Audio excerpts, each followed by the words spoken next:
Emily? Well, John Maria, Trooper Michael Proctor took the stand during this trial, reading what he described as the regrettable and unprofessional texts he sent about Kareen Read while working as the lead investigator on this case. Tonight, he's been relieved of duty just hours after a mistrial was declared.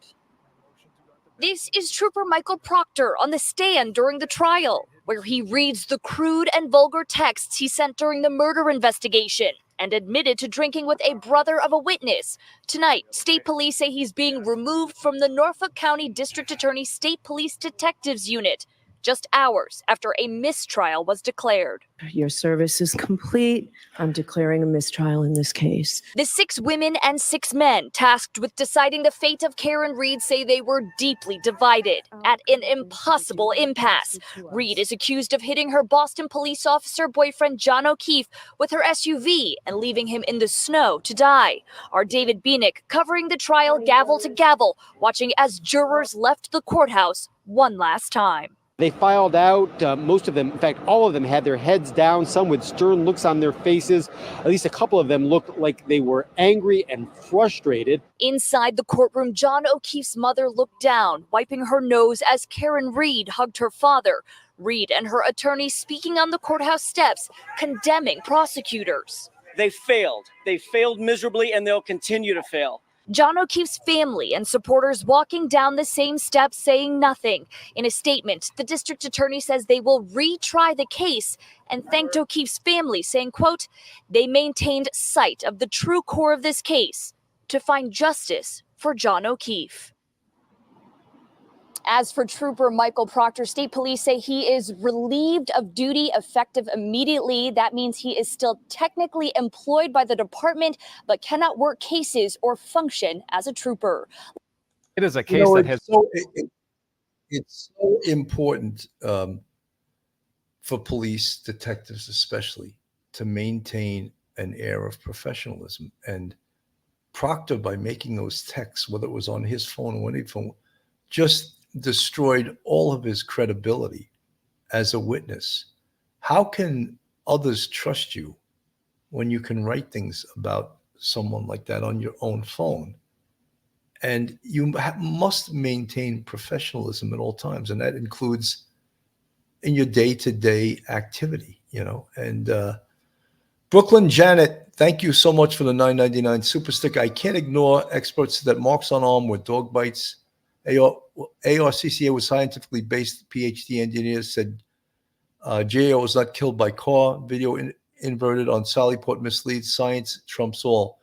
Brooklyn Janet, I agree with you, but I've seen expert witnesses say whatever the side that's paying them wants them to say, and that happens to be the truth. So I don't always take an expert witness that refutes what the other side is saying as gospel. And you're right, science should trump everything. And, you know, there was also other science that said, and I don't want to get into fighting about this case. My main thing about today's show is I wanted to show Paul O'Keefe's interview and the fact that the O'Keefe family now, the family of John O'Keefe, the Boston police officer who was killed in this case, they have to go through this all over again. Kareen Read has to go through this all over again. I don't think we see a plea bargain in sight here. But could the prosecution try this case again and get the same exact results? That is a distinct possibility. If they try this again with the same evidence, are they going to use Proctor again? If they use him to testify again, might they get the same results? Java Time, he did more than text messages. He didn't go in the house, interviewed the witness together, the Sallyport video, and on and on and on and on. Java Time, I said that he was unprofessional. That covers a lot of areas, all right? But right, my point in today's show is really not to retry this case or re-go over all the case. And you're right. Proctor was totally unprofessional. And he may be, in a large way, the cause of this case becoming a mistrial. And again, getting back to the O'Keefe family, how do they feel about this? How do they feel towards the Commonwealth? How do they feel towards this guy Proctor, who, because of shoddy police work, was unable to give a professional performance and unable to get a conviction in this case? Brooklyn Janet, expert hired independently by FBI, not defense. Brooklyn Janet, I understand all of that. I'm just saying, whoever pays these people, usually that's the side they're going to use their expertise on. Believe it or not, it happens all the time. If you've ever watched, even in the Gilgo Beach case, Dr. Michael Baden, who gave an opinion in this case that went totally against the Suffolk County chief medical examiner.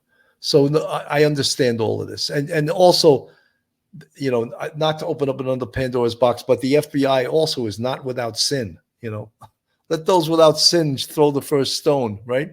So I'm always suspect with this. Little Mint, the experts were from the FBI and not paid. Prosecution had access to them also, but didn't use them. Proctor was not the only one involved. Okay. Dawn Clearman, I drive in heavy snow all the time. This was supposedly the storm of the century. The CW pressed this continually. I can tell you, in this type of snow, you cannot drive 24 miles per hour in a straight line. Okay. Again, I'm not going to retry this case right now. My goal today was to put Paul O'Keefe on and watch his interview by CBS News in Boston. I'm going to put this on the screen right now.